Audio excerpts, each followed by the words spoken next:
everybody. We're live with the Jane Show, and I'm so excited today. I'm back after my trip away to see my parents and help them get on with their next stage of life. So now I'm back on track with hosting and interviewing amazing people. So one of the most I've had the pleasure of following Isabel Hunt. Probably in the last, I think, 4 months, I've been following and watching and listening to your podcasts. And I'm gonna read your short bio. Of course, my phone goes down. Okay, and introduce you. So Isabel Hunt is a speaker, a life transformational coach, author of The Power of Faith-Driven Success. She is an Empath-Warrior, an emotions clearing practitioner. She supports Empath-Warriors, highly sensitive people, and entrepreneurs, I can't speak, in conquering the world, experiencing deep felt freedom and peace by understanding the energy around being an empath and teaching tools to empaths so they can protect themselves emotionally and energetically. Her expertise is in teaching and coaching others on how to use their emotions and intuition on powerful guide in business and life. Also, you've been on TV and a ton of podcasts. So it's a pleasure to have you, Isabel. I'm going to stop speaking for a minute. And I would love for you, because I already know, but the audience doesn't know, how did you find your way to be how did this come to your life, being an empath? It's been probably present in my life for, most of my life, but you never know about it. Like you just grow up. I grew up in Germany, East part specifically. And you just have your daily life and you go to church. I grew up as the oldest of 5. And my childhood was awesome. We lived in a small town in Germany, and everything was just great. But I felt like there were different things about me. Sometimes I said to my parents, "Are you sure I'm not adopted? Maybe if you see us, I'm part of that family. I totally fit in." But there was just something interesting that I felt. And so over all those years, I said to my parents, I feel like I can see the world in a snow globe. Like, how does that work? And my parents always like, things that you shouldn't be knowing. And it was just really interesting how I had some incidences, like accidents. One was that I fell backwards from a 7-foot ladder when I was, I think, 4 or 5 maybe. And I stopped breathing and I was able to watch myself fall. And so I was like, oh, there's something else going on. Like, I can see this girl down there, but I'm still standing on that ladder. So how is that possible? And then another event was where I got a severe head trauma. And in my bed in the middle of the night with my pillow, I don't think my pillow was made of rocks. So that was very weird. But people were like, yeah, you have a severe head trauma. So I had to stay at the hospital for a week. They didn't even know that it was a head trauma until I started puking after a week and really getting dizzy and all those signs of a head trauma. And then I had to go to the hospital because, well, duh, who thinks of a head trauma when it's in the middle of the night in your own bed? And years later, actually just last year, I found out what it actually was because I injured my C4, 5, and 6. And those are the ones who carry the emotions, specifically C6. So as an empath, you don't just empathize with people, you literally become them. It's almost like you switch roles within your life, and it happens every day. And so I took on all that stuff from other people. And as a child, your physical body is not strong enough to hold that. So eventually it just dislocated C4, 5, and 6. And I still have problems with it. I didn't know that. And back then it was around the same time that the Kosovo War was going on. So we saw that on the news a lot. So I felt with them.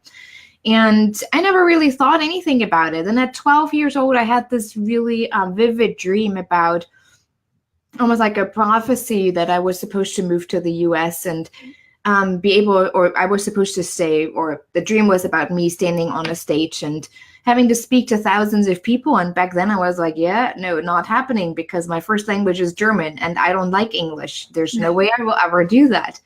But it got stuck in my head. Like, I always had this reminder, like, no, you have to do this, you have to do that. So at 18, I left and did an exchange year in the US just to kind of see what it is about. And when I came here right away, I felt like this is home, like this is where I'm supposed to be. And then there was a lot of up and downs and a lot of anxiety. Like I did the wrong things. I didn't trust my intuition. I was just rebelling against my parents. And so I started to really experience severe depression, anxiety, panic attacks. I got kicked out of university, so I had to start over again. Finally, with the topic that I really was interested in, which was psychology and sociology. But then at the age of 26, I finally was able to come back here. Again, it's a long story, and if anyone wants to read the details of that, you can look it up in my book, The Power of Faith-Driven Success. It ended up with me having to move from New York to San Francisco to Indianapolis. Then I had to go to Canada. I almost got deported. My husband didn't want to get married until I had to leave the next day. And he's like, nope, I can't let you go. So all those really crazy things. And I was like, okay, everything is just so overwhelming. Everything is so heavy.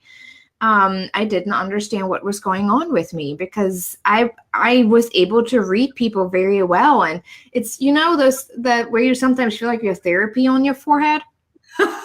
People on the bus, when I went to college, on the bus told me their stories, how they were trying to commit suicide. I don't know you. I don't know what to say about that.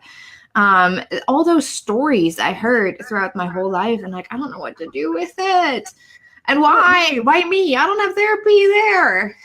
Yeah, so I didn't understand it. Imagine at first, well, when you become an adult, did you think, okay, with it being an empath, the energy that it takes, right? Because you have your own energy. And then you said people coming up to you just for what you have, an aura or a presence, I would think. Yeah. And how do you manage that your energy is maintained at a good level because you're helping others so much? Yeah. I'm often curious about that. Yeah, well, I didn't do very well with that because I didn't know. I didn't even know the term empath. I just knew something was different. I see everything in color like that. I've done that my whole life. Like everything just turns into color in my head. People, numbers, letters, places. And just over the last 6 years, I started, when I finally settled here and I got married and then got my green card, my husband's like, I don't know what you want to do. What are you supposed to do? And then through a friend of a friend, I got into that coaching program. It's an ontological coaching program. And my husband was like, if you don't do that, then I don't know what you're supposed to do, but you need to, no matter how much it costs, we'll make it work. So we did. But through this coaching training, that's when I realized that I'm highly sensitive, that there is so much more to who I am. And that went back to spirituality. Empathic work is always spiritual work, always. No matter what people try to tell me and try to wrap it around me, there's no other way than that. We're not talking about structured religion or controlled religion. We're really talking about a deep sense of knowing from within, like connecting to your soul. And through that coaching training, I finally heard that term for the first time, empath. And so I looked it up. I was like, let me take a look. What is that? What am I supposed to do? Or what is that? Like it really resonated. And so it did. I was like, okay, but there's still something weird because most empaths are introverts. I'm not really an introvert, or I grew up an introvert and then I kind of turned into an extrovert, which came with what I'm supposed to do, right? I had to be or have to be. And so I started working with my clients, coaching. I mean, you start out, you just take whoever wants to work with you, right? So I literally went from financial coaching to relationship coaching. And I was like, there's a common thread here. I need to figure something out. I need to take a look at the clients that I attract. So most of them are actually, or were empath at that time as well.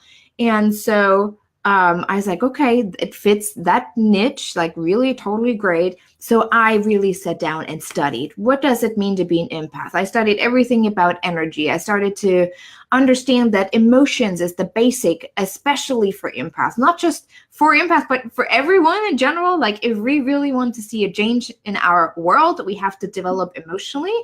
But for empath, because everything is based on emotions, it was even more important. So I learned about that. Like I have so many books everywhere and it's just crazy. So I just sat there and studied. I was like, yes, this is the bigger message that I have and the mission. But at the same time, I can build my business with that niche. So I learned how to protect yourself energetically. So when you're an empath, when you just find out you're an empath and you're always overwhelmed. You suffer from anxiety, overwhelm, frustration, depression. You have maybe even been diagnosed with ADHD or autism. That is often assigned to if you have functional, how's it called? Functional autism, like where you pretty much function well. Or if you have heart problems, if you have autoimmune illnesses, those are often the first signs for being an empath.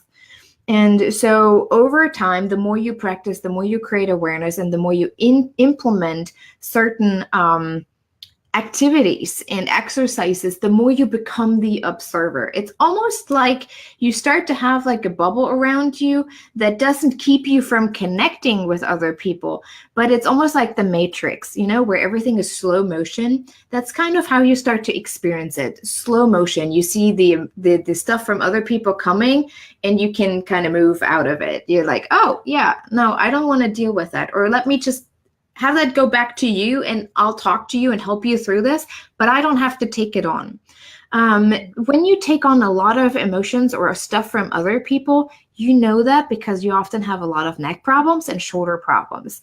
Back issues are number one sign that you have taken on way too much. The burden of the world on your shoulder, that is pretty much exactly that. But I realized also that a lot of empaths in general are very introverted. But I saw that there are people with similar or the same abilities as empaths. Thank you, Antoine. With the same ability, but they are not just introverts. So they were trying to figure out how to use the extrovert within them because they have this bigger passion on their heart, and just it doesn't matter if it's a bigger impact in your community, within your family, or even really going on stages like I do. And, but I had blackouts, like literally I was standing on stage and just total brain farts. I was like, I don't know what to say. I think I'm losing all my words. I don't know what's going on. So I realized that this was because I didn't protect myself before I went on stage. I didn't create any rituals. And so going on stage, you suddenly have everyone focus on you, right? All the attention goes on you and you feel it. You to feel it, you can literally read everyone's thought and like, oh, they're questioning what I'm here for. They're blah, blah, blah. And so your brain is just working through this and you're freaking out. Your brain can't actually do the work anymore because there's so much overstimulation of the nervous system. And so I had the brain fart. So now I really, there's actually a free download on my website, isabelhunt.com. It's called 5 Simple Ways to Protect Yourself from Negativity. It's really simple exercises. This goes from prayers that I created around protection to energetic exercises. One is called the sip up exercise, which is really awesome.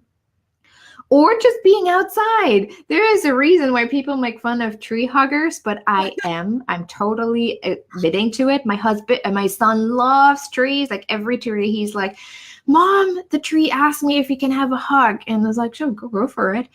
But if you even feel it, if you just put your hand on a tree, you can feel the energy moving. And it's very balancing. It balances out your nervous system. Therefore, you start to become more calm. Same with grounding. We talk about grounding.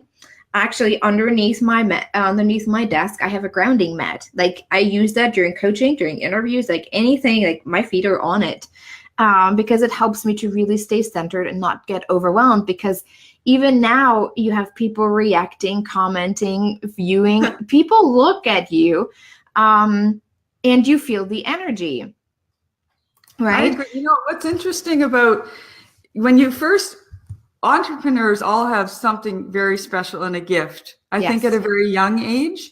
And that's my old opinion, and I'm standing to it. But I think the gift is just like the beginning of, it's a giant gift that you do have to develop, no matter what it is, whether you're an empath or, because you have to protect yourself, right? That's the gift. That's the biggest gift, not that you're ever done growing, but once you kind of define and understand, and you can manage what the gift is instead of just giving everything away, that's when you can, get up on stage and deliver everything that, or whatever, or be online. It is an amazing thing once you get through that part, which you said is always messy, right? It's always messy. Yeah, you always have this up and down, like Oh, wait a minute. When I started, I mean, how many times over the last 6 years was I so close to just saying, I give up.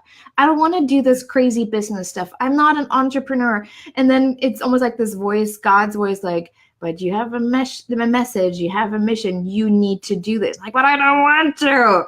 And and it's Well, you're always right. this, as an entrepreneur, especially, you don't have this unless you really grow big and you have a huge company around that. But still, you're kind of alone too. So you even feel it more because you can't just shovel it up on someone else and say, here, you deal with that.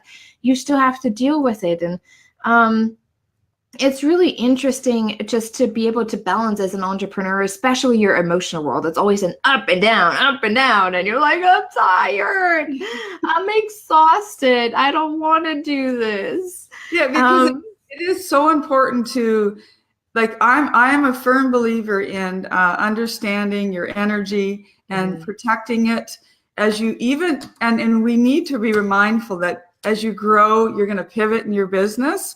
And I am an advocate of, if when you get to that stage, getting support like coaching and finding the right coach, because it really steers you. That's what we, as entrepreneurs, if you get going, you always need to, for some reason, we need to go offline and you look at businesses before, I'm making myself old. But behind every successful leader is a leader that understands that things are really rapidly changing, and never, as soon as you get comfortable, you never stop learning. You never stop, getting a mentor or a coach. It's so valuable because all of a sudden, if you get the coach, these doors open that just would never have opened without that support. So I really believe in getting support. Yes, absolutely. Well, especially as an entrepreneur, you have to understand, especially when you start out, that the most important work is the work on yourself before you even get out there. Because it's like I talked about in one of my videos, it's on YouTube, about single-mindedness.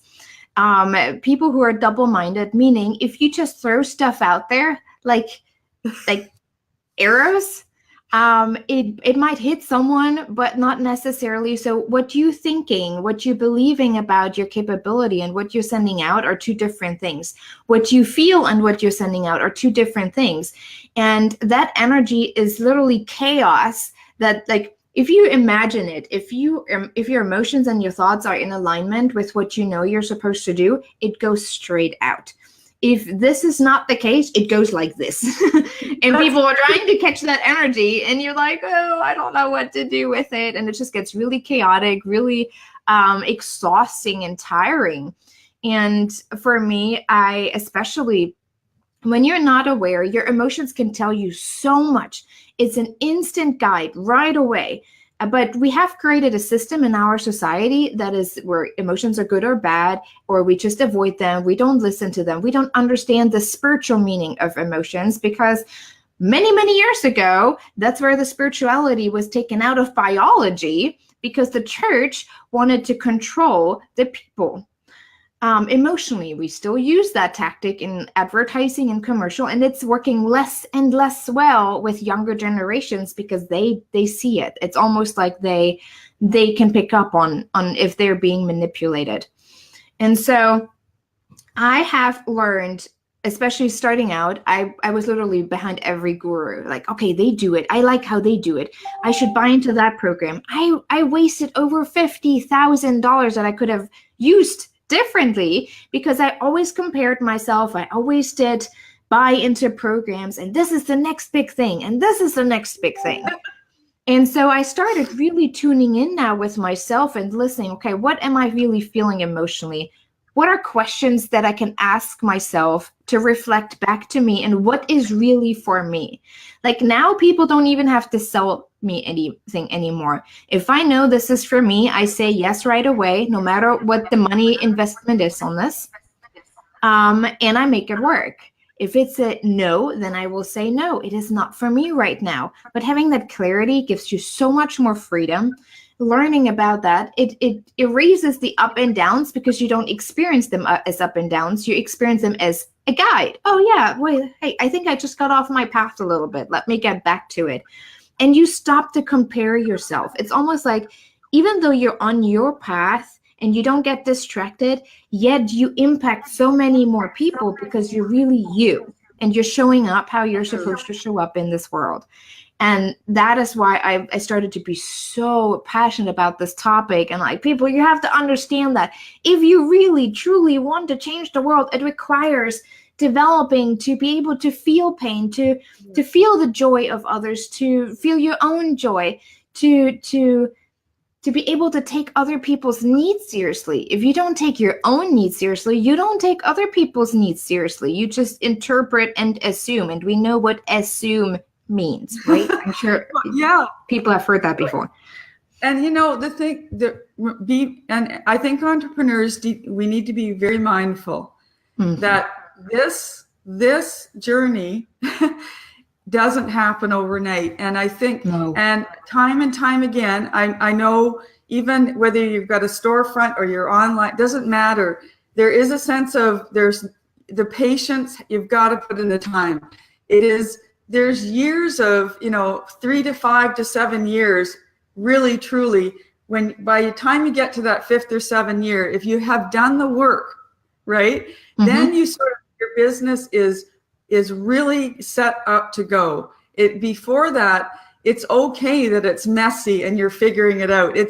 We need to be mindful that it's going to take time, right? Because that's for sure.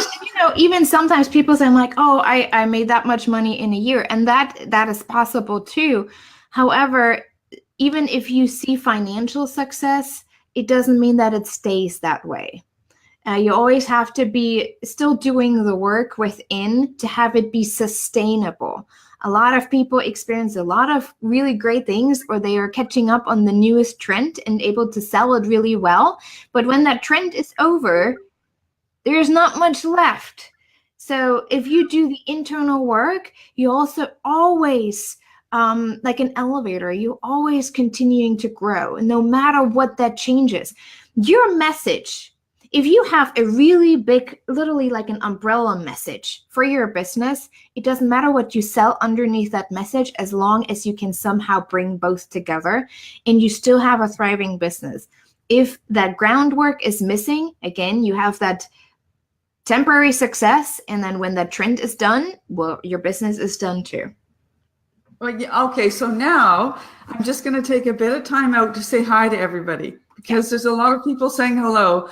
So I see that we are from Australia. Ken is from Australia. Bertrand, hello, you're wonderful. Cheryl, I'm not missing anybody. I'm just scrolling back and forth here. I apologize. Usama, and then, it doesn't scroll well. I see that Joanna's on. Boyd, thank you. Rosemary, who I've known a very long time. And Sharon, thank you for tuning in, everybody. It's lovely of you. And so now, Isabel, I want to know how being an empath, this is a bit of a personal question.